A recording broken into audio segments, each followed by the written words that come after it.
Thank you for that. Good morning. Thanks for asking me to be with you in this marvelous conclave of writers and readers. Those of you who are gluttons for punishment and happened to hear me yesterday know that I'm a military historian. I've written extensively about American wars, and particularly in recent years, World War II and the American Revolution. Today I'd like to drill down a little deeper into two central figures in those two wars, World War II and the American Revolution, and then we'll open it up to your questions and your comments. So in spending 15 years writing about the American role in the liberation of Europe during World War II, I lived, metaphorically, cheek by jowl with Dwight David Eisenhower through the campaigns in North Africa, Italy, and Western Europe, and I feel that I know him pretty well as a general and as a man. Now I'm a decade into a 3-volume, knock wood, history of the American Revolution, and I live, metaphorically, with George Washington. And I'm going to try and tease out some of their traits as military commanders and as men, and to examine what made them successful as leaders, even though they were separated by a century and a half. Washington born in 1732 and Eisenhower born in 1890.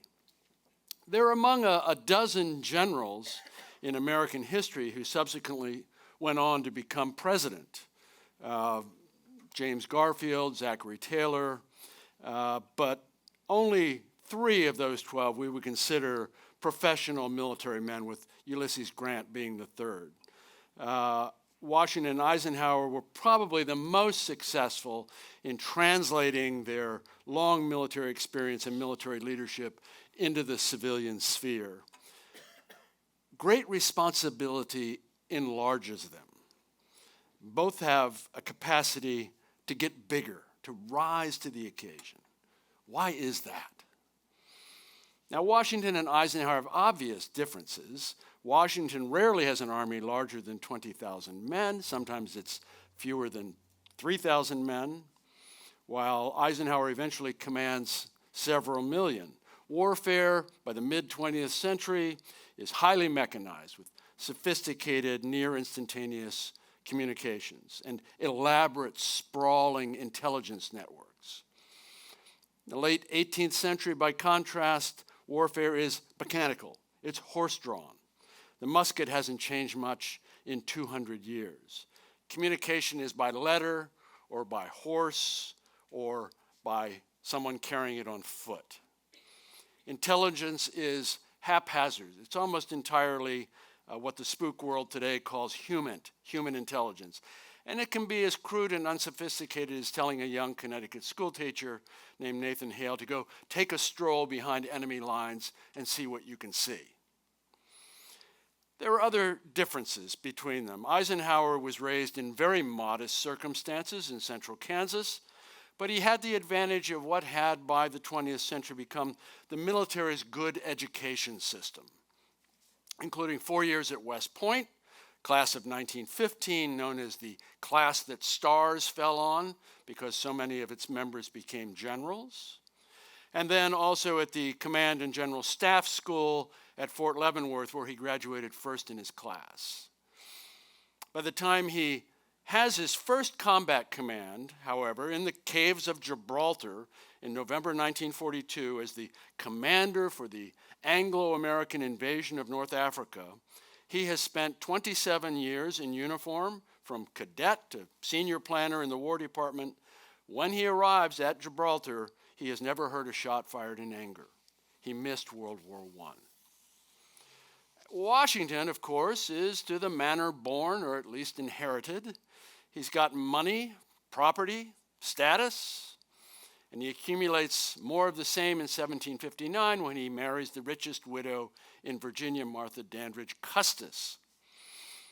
When he takes command of what was optimistically called the Army of the United Colonies at Cambridge, Massachusetts in July 1775, he's had 5 years of experience in the Virginia militia, some of it in combat, sometimes in catastrophic combat, like Braddock's expedition, where more than 400 of his comrades were butchered on the Monongahela River near Pittsburgh, current-day Pittsburgh. But he's been out of the soldiering business for 17 years. Before he leaves Philadelphia for Cambridge to take command of this new army, he collects a stack of books, basically generalship for dummies. One's entitled Military Instructions for Officers Detached in the Field. And he's got a volume with copperplate diagrams on how to build fortifications and otherwise run a war. He faces a very steep learning curve, and it's made all the more daunting by the fact that except for a couple aides de camp, Washington in the beginning has almost no staff. He is the staff: quartermaster, clothier general, muster master general, ordnance officer, personnel chief, provost marshal, spy master. He's all of those things in the beginning, and he will continue to be, for example, spy master all the way through the war.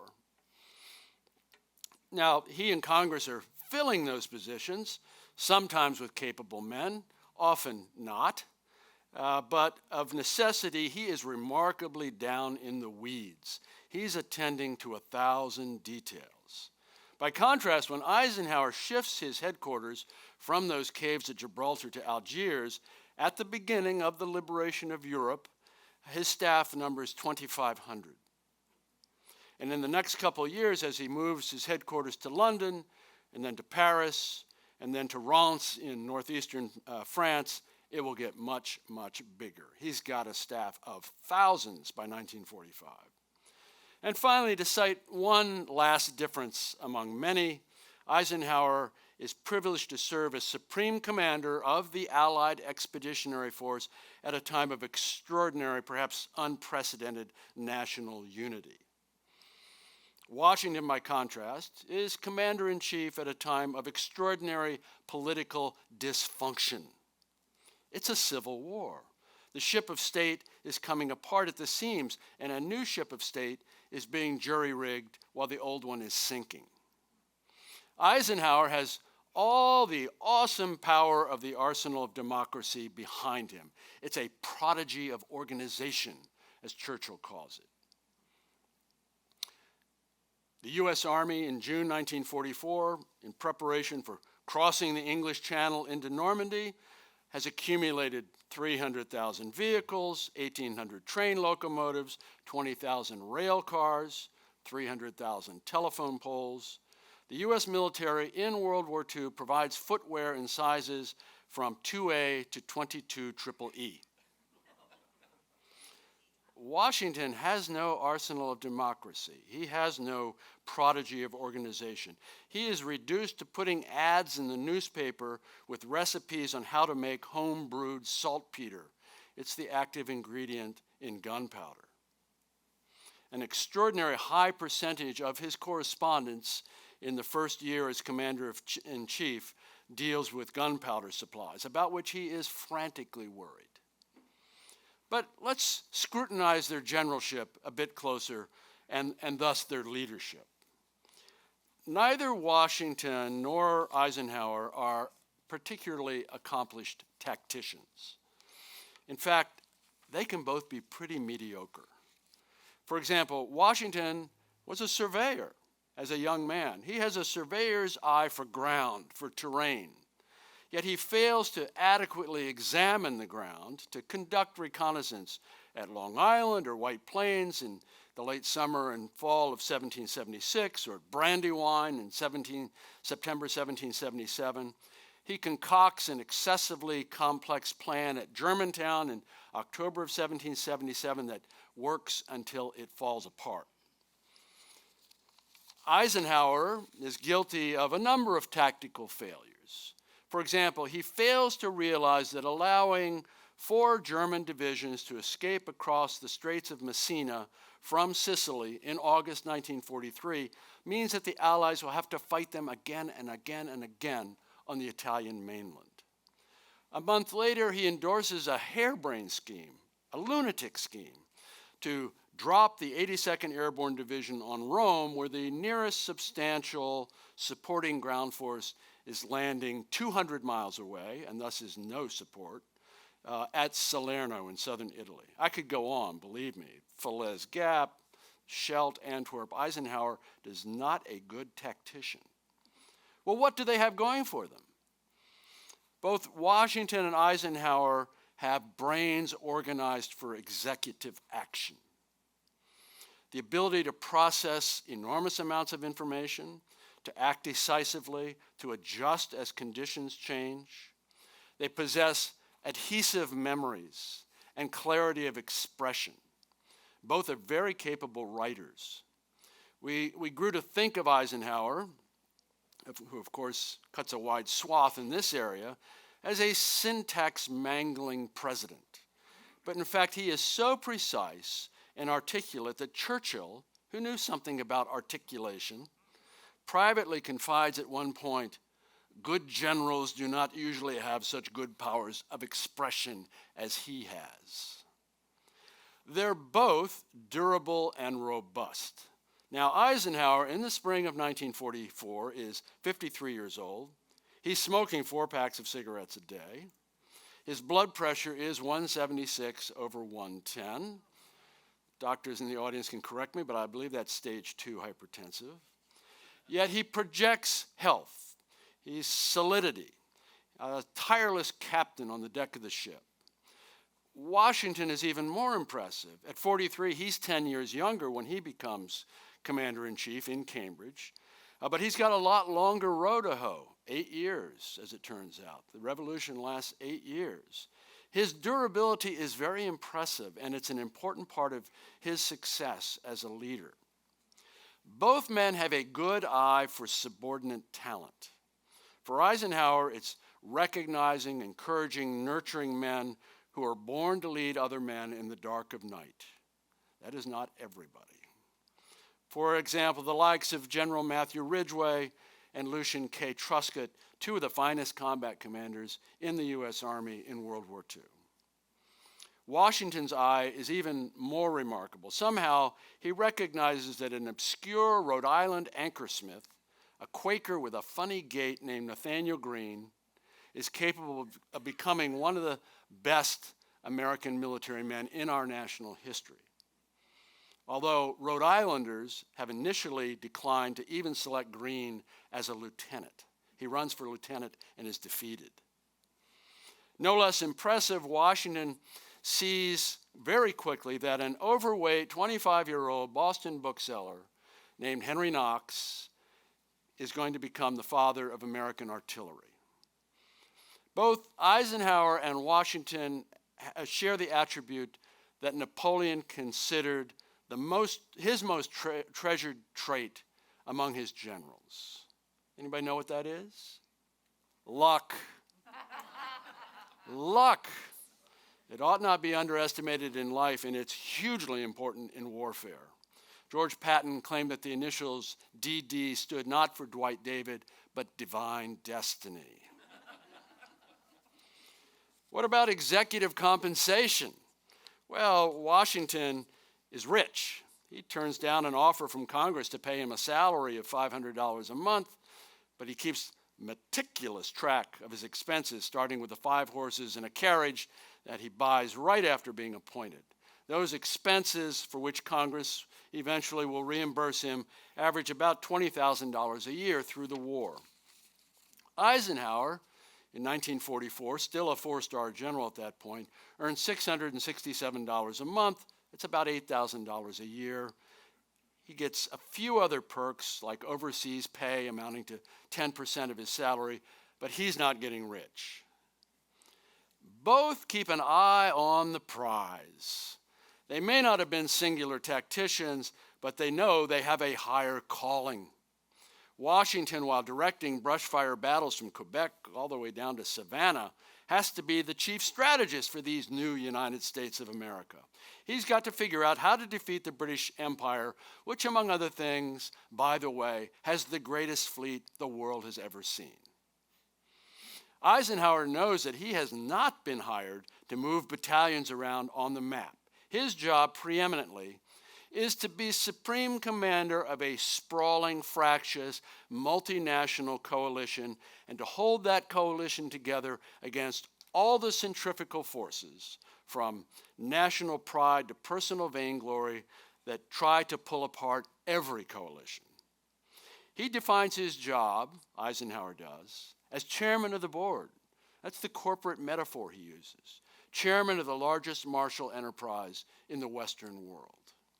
He defines military genius as the man who can do the average thing when all those around him are going crazy. As leaders, their growth as strategic thinkers is quite similar. They realize that the end game is to win their respective wars, and that you don't have to win every battle to win the war. In fact, trying to win every battle can cause you to lose your war. Both of them also come to recognize that tactical developments often have little influence on strategic success, that keeping an eye on the horizon is paramount in a leader. But the attribute that makes Washington and Eisenhower extraordinary as uniformed leaders is that both are gifted political generals, perhaps the best in our national history. Franklin Roosevelt chose Eisenhower to be Supreme Commander of the Allied Expeditionary Force, not only because he was a natural leader, as the president put it, but also because he has exceptional political instincts and was the best politician among the generals. We're not talking about partisan politics, of course. Eisenhower doesn't even decide that he's a Republican, capital R, until long after the war. But he's political in the sense of instinctively knowing how to motivate both subordinates and superiors, how to maneuver, how to inspire, how to compromise. What a concept. He has an intuitive understanding of the political framework within which armies operate. One subordinate wrote that Eisenhower, quote, had a genius of getting along with most people, combining the art of persuasion and of inspiring goodwill. Likewise, George Washington. In the first month after being appointed Commander-in-Chief in June 1775, he writes 7 letters to Congress, his political masters. An extraordinary portion of his correspondence throughout the war is to governors, congressional committees, provincial assemblies, committees of safety, influential movers and shakers. This not only signals steadfast devotion to civilian control of the military, it's an exceptionally fraught subject in the 18th century, but it also helps to influence policy, to accumulate allies, to have friends when you need them.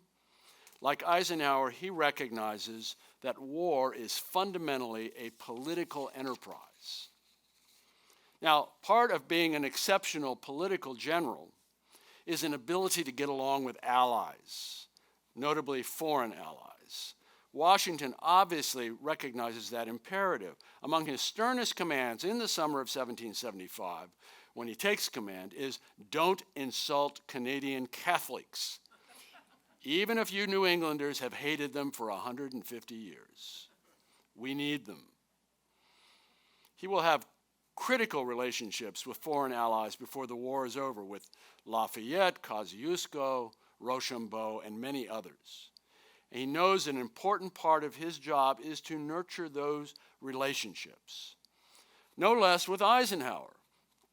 By the end of World War II, some 60 countries will be allied with the United States in what Roosevelt calls the United Nations, lowercase.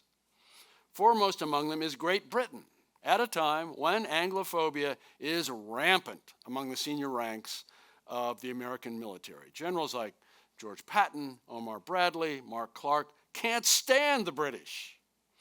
It's partly because they're 19th century men, and they've been taught that the British are the hereditary enemy who tried to block our independence, then burned the capital. Part of it is that they know too many Brits to like them. Eisenhower, small town kid from Kansas, rejects that prejudice. He likes the Brits. He uses words like petrol and tiffin. It drives Patton insane. Eisenhower turns the other cheek in the face of rank impertinence from the likes of Bernard Montgomery, the British commander-in-chief, but his forbearance is critically important in keeping the alliance allied and functional. How do these leaders interact with the lead? Washington has a reputation for being austere, unapproachable, someone you never ever dared touch. There's a frosty propriety to him. He doesn't smile much, partly because even as a young man he has begun to lose his teeth, and we can suspect that he's self-conscious about it. His 5 years as an officer within a British military structure during the French and Indian War has also imbued him with some of the 18th century British social distance between superiors and subordinates. It takes Washington a while to figure out that there is a mystical bond between leaders and lead. When he first becomes commander-in-chief, Washington has difficulty appreciating the great sacrifice being made by the average soldier in leaving his farm, his shop, his family to serve the cause. Washington is a very wealthy man. He's got overseers and scores of slaves to keep Mount Vernon going while he is absent. By the way, there are more than 300 slaves at Mount Vernon when he dies in December 1799. You cannot square that circle morally. But it will be the shared experience of hardship, sacrifice, success, failure, the common pursuit of common goals that forges unbreakable links between superior and subordinate. Now, Eisenhower is more of a glad-hander. He's a social being. That radiant smile of his is said to have been worth at least an Army Corps. He's pretty generous with praise and with medals, which have been invented by the time he's in command. But as he ascends, and he goes from lieutenant colonel to 5-star general in 42 months. It's an average of 6 months between promotions. He adopts, as he ascends, a necessary and appropriate distance from his subordinates. He's not stuffy or pretentious, but he knows that in a hierarchy, and especially a military hierarchy, a certain formality and propriety is necessary. Let me mention their spouses, their intimates. Leadership can be lonely, and both men rely on their wives for grounding. Martha Washington, Patsy, as George calls her, arrives in Cambridge in December 1775, and she'll spend more than half of the war's 103 months sharing camp life with George. She's hardly 5 feet tall. He's well over 6 feet. And it was said when she wanted to get his attention, she'd tug on his collar to pull his face down to her level. He has very few confidants, and intimacy with her gives him strength. It keeps him centered. After they were married in 1759, for example, his first order to London merchants included a request for 4 ounces of Spanish fly. It's an aphrodisiac made from crushed beetles. Now, Eisenhower doesn't have Mamie overseas with him. And there's a lot of gossip about his relationship with Kay Summersby. She's an attractive young Irish woman who's with him throughout the war, first as his driver and eventually as a commissioned U.S. Army captain. Mamie, his wife, can be, and perhaps understandably, a bit needy. He's gone a lot. At one point, in 1944, Ike writes her, "It always depresses me when you talk about what a beating you've taken, apparently because of me. You've always put your own interpretation on every act, look, or word of mine, and when you've made yourself unhappy, that has in turn made me the same." There's a lot going on in that marriage. But he also writes something that I find touchingly human and contemporary. We've now been apart for 2.5 years, and at a time under conditions that make separations painful and hard to bear. The load of responsibility I carry would be intolerable unless I could have the belief that there is someone who wants me to come home for good. Don't forget, I take a beating every day. In Washington and Eisenhower, I think we see them instinctively adopting what the great British military historian John Keegan once called the mask of command. That's the face a leader shows his followers, a visage that contributes to his or her authority. That in the case of our two generals conveys self-assurance, confidence, calm, a bit of mystery, but also authenticity. It's a persona more than a facial expression, and it represents what subordinates need at the time. Washington, in the first couple years of the Revolution, learns bitter lessons that will be familiar to any of you who have served in uniform.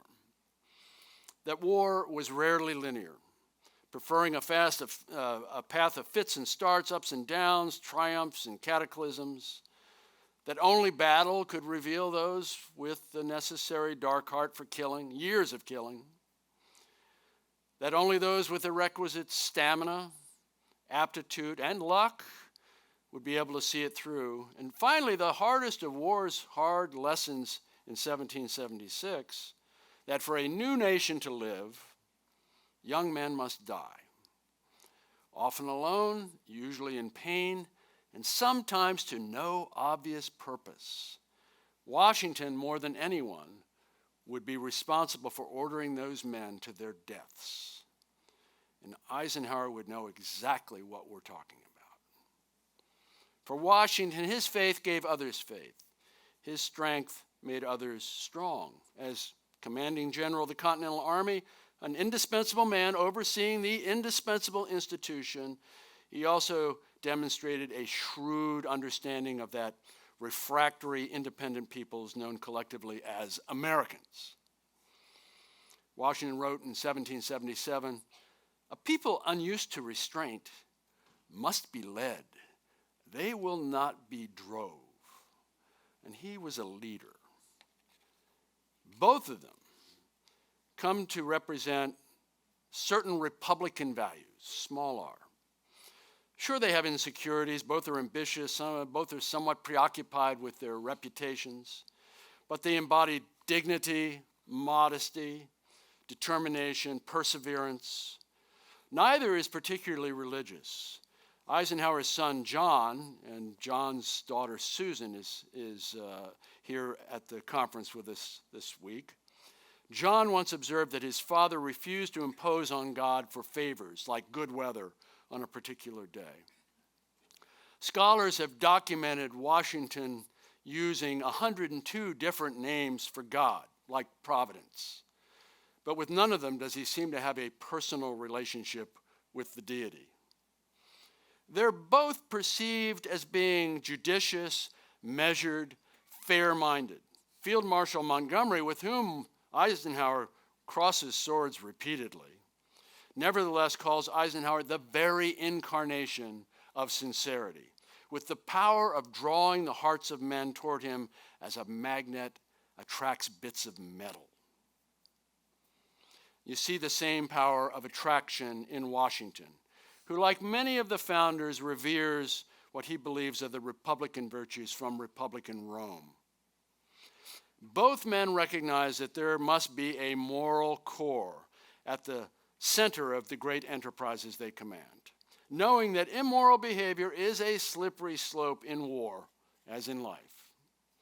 Eisenhower, in July 1945, the war in Europe has just ended, orders all commanders in the European theater with court-martial jurisdiction to conduct a thorough investigation, as he writes, into whether enemy prisoners of war have been killed or otherwise mistreated by members of your command. SS guards at Dachau have been murdered. And Eisenhower explains why. America's moral position will be undermined and her reputation for fair dealing debased if criminal conduct by her own armed forces is condoned and unpunished by those of us responsible for defending her honor. Washington is constantly reminding his soldiers to behave. Among other things, he knows that in a civil war, and the revolution is a civil war, it's about hearts and minds. That, incidentally, is a phrase from the American Revolution, not originally in Vietnam.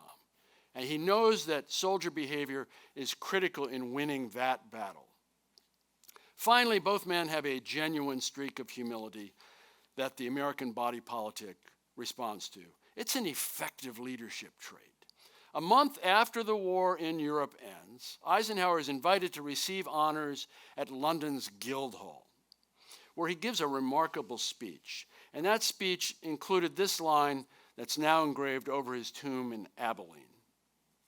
Humility must be the portion of any man who receives a claim earned in the blood of his followers and the sacrifices of his friends. I suspect that if Washington were with us this morning, he would completely agree. Thank you again for having me here this morning. Thank you very much. Thank you. So we've got 14 minutes or so for your questions and comments. So yes, sir, lead us off. Could you expand for just a couple more minutes on that meteoric rise of Eisenhower's?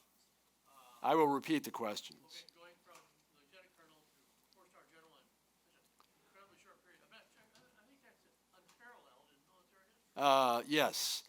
He asked if I could expand on the meteoric rise of Eisenhower from lieutenant colonel to five-star general in those 42 months or whatever it was, 6 months between promotions, that it is unparalleled in American military history. It is unparalleled. The closest thing would be Nathaniel Greene, who goes from private to brigadier general overnight.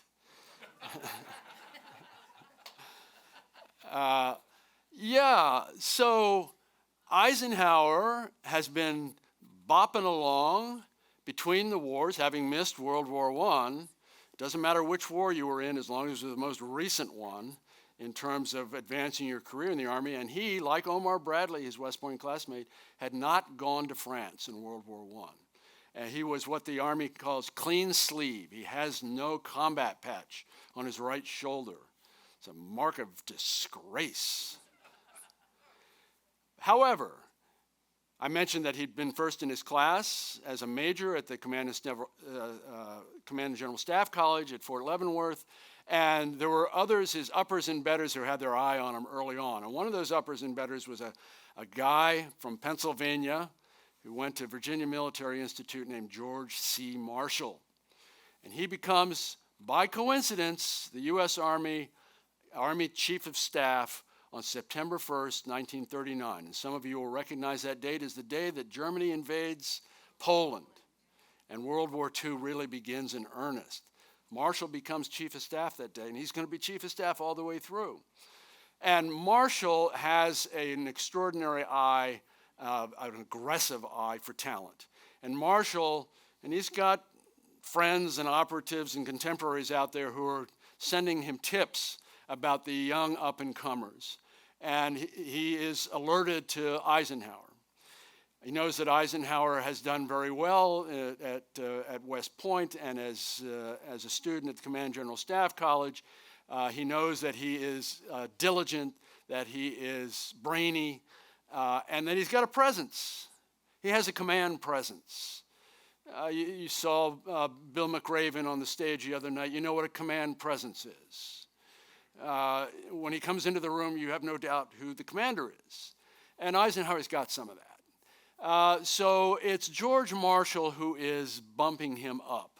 There are others involved in his ascent, but Eisenhower ends up at the Pentagon as a young one. By the way, when he's a lieutenant colonel, he writes to his family at one point, says, well, I've had a nice career. I'm kind of looking forward to retiring and maybe coming back to Kansas, taking up something else. Fate has other things in store for him. So as a young brigadier general, he ends up at the Pentagon. He's eventually in charge of planning. That's a pretty important job as World War II is beginning. And he does very well at that. And then he is sent to Britain. This is before we have entered the war in earnest. We have not been sending troops into combat yet.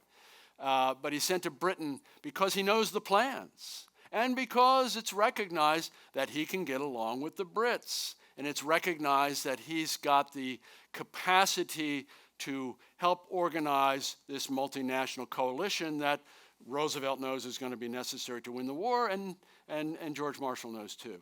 And while he's in Britain, the Brits kind of fall in love with him. Part of it is because they think they can manipulate him. Part of it is because they recognize that he likes them, they like him.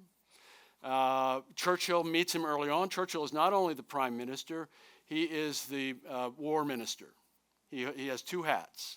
And so Churchill is very involved in what's going on, and he sees Eisenhower as a conduit, a pipeline back to Washington for the things that Churchill wants, like divisions, like navies, the things that he needs when Britain is really on the ropes. And so that's where it begins. And when the decision is made, I'm going on and on about this, but it's a real interesting story. When the decision is made by Franklin Roosevelt in July of 1942, that we will, contrary to the advice of George Marshall and every other general and admiral in the Pentagon, we're going to go to North Africa to begin the liberation of Europe. North Africa? Are you kidding me? Why are we going there? In part because there aren't any Germans there. Partly because Churchill has been arguing, you underappreciate how difficult it's going to be to fight them. What Marshall and Eisenhower and others want to do is go to Britain, move our forces into Britain, cross the English Channel, and fight them in France right away. And Roosevelt recognizes that this is not a good idea. And so July 25th, 1942, he signs the order, we will go to North Africa first. Eisenhower writes in his diary, this is the blackest day in history, which is a ridiculous overstatement considering the blackness of other days.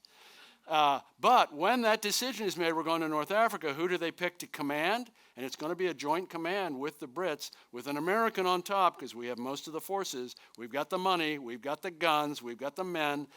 He picks Eisenhower. Marshall picks Eisenhower and persuades Roosevelt this is a good idea because Eisenhower is already there. He's got these relationships. They say, he's never heard a shot fired in anger. Well, he's going to hear plenty of shots in the next few years. And so that's how it happens. And once he goes, and it's not all swimming, at one point in North Africa where things are not going well, even before the Battle of Kasserine Pass, where the Germans and Italians knocked the American army back 80 miles in February 1943. It's the biggest loss of yardage in the war for the American army. Eisenhower writes to his son John, who's a cadet at West Point, and says, it may be necessary for my superiors to relieve me of command. He thinks he's going to be, Patton writes in his diary, Ike thinks his rope's about to be cut. And Eisenhower tells John, if this happens, I don't want you to worry about it. These things happen in war. Well, it doesn't happen. Partly because the Brits want him they don't want him to be relieved. They like him, they think they see something in him, they also think they can manipulate him, which is not really true. They can't. So that's it. And then, he goes on to success subsequently as a 4-star in the invasion of Europe, and then promoted to 5-star. There are only 9 5-stars, I think it's 9, in American military history. He's one of the first. So there it is. And he's going to leave the Army after the war. He's going to be president of Colombia. By the way, he's going to be president of the United States for 2 terms. So that's his story. Yes, sir, in the back.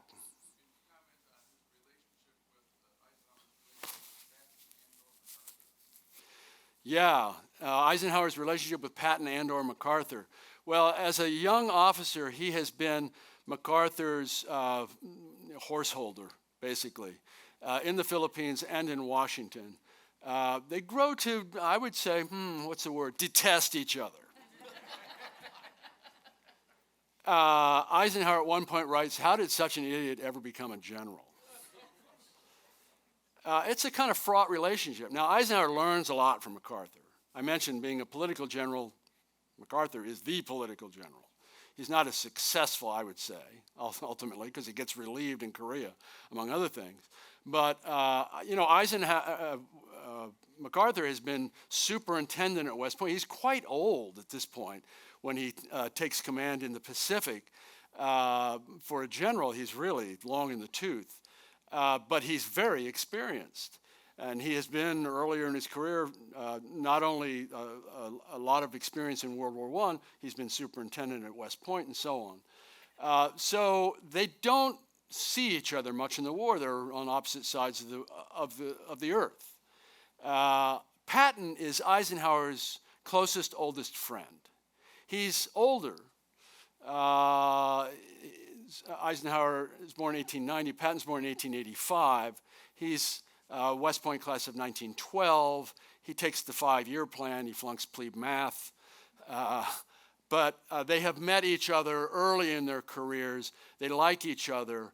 Right after World War I, among other things, they take this newfangled thing called a tank, and they together take it apart to see how it works. And I think they put it more or less back together. That was in Gettysburg, that's right. And so it begins a relationship, and it's also a fraught relationship. I mean, Patton is so tempestuous. If you've seen the wonderful 1970 movie with George C. Scott in the title role as Patton, that's pretty much Patton. And he gets into trouble over and over again. Eisenhower, on at least 2 occasions, is very close to sending him home, relieving him of command and sending him home, because he screws up. But Eisenhower basically takes the position, I need this man. He fights. Patton is envious of Eisenhower when he calls him divine destiny. That is not a term of admiration. It is sardonic. And there's a bit of that. Patton keeps detailed diaries. They're in the Library of Congress now. And those diaries frequently have little digs at Eisenhower. But they remain close, and they will remain close through the end of the war. Of course, Patton is killed in a car wreck in late 1945. So we don't know how that relationship is going to pan out in peacetime. Sir? So when you mentioned the Custis family, George Washington's in-laws, but Robert E. Lee's in-laws were also named Custis. Yeah. Years later. Is that the same? Yeah, he mentions the Custis family. The Washingtons have Custis in their lineage, and Robert E. Lee has Custis. Yeah, it's Virginia inbreeding. That's all it is. It's Virginia aristocracy, and the families have intermarried. Martha Dandridge Custis. Martha Dandridge marries a guy named Custis, part of that family that's going to help spawn the Lees, and he dies. She's a young widow and leaves her with 2 kids, and that's where she is when she marries George in 1759. I think we got time for 1 or 2 more. Yes, ma'am. There was a series 3-4 years ago, Turn. Yeah. How accurately does that portray Washington? I can't tell you because I never watched it. I watched, like an episode or 2, and I'm a historian. I don't. You don't need to make it up. You can't make it up. They tried to make it up, and the dramatization of it. I've heard other people say that it was compelling, and that it's not bad history. It's just not history. So, That's an important point. sir. Yes, this may be covered already in your D-Day book, but it's sort of a very tactical question, and it relates to Normandy. And, I've had a good fortune of walking on that beach, and you sort of say to yourself, how did these guys ever get off this beach? But also, how did the Germans not know they were coming and reinforce more because there were so many people coming? Yeah, well, it's a good question, and there was great anxiety that they did know we were coming. Of course, there's this huge force that has been staging in southern England in May and right up to June 6, 1944, and one of the greatest anxieties for Eisenhower is, do the Germans know we're coming, and have they reinforced Normandy, which is where we're coming? There was a very elaborate deception plan, run mostly by the Brits, who have a genius for deception. And the deception was intended to cause the Germans, to think we're coming to through the Pas de Calais, which is north of Normandy. It's the obvious place. It's the closest point in France to England. And we tried to make them think we're coming to the Pas de Calais. We also tried to make them think we're coming anywhere from the Netherlands all the way down to the Spanish border, trying to keep them on the back foot. And they were on the back foot when the invasion finally happens. They don't know it's coming there. Rommel is the commander along that section of France. Rommel is so unsure of what's happening, he actually goes home on June 5th because it's his wife's birthday on June 6th. He takes some stolen shoes from Paris to give her for a birthday present. And when the landings start, he's back home in Herrlingen in Germany. So the deception worked. We rolled up all the German spies in England. Every one of them was caught and turned. Speaking of turn, the German efforts to fly reconnaissance were completely foiled. It was called Operation Fortitude. It's one of the most brilliant wartime deceptions in the history of warfare. Okay, we're done. I think we're out of time, right? Thank you so much. Thank you.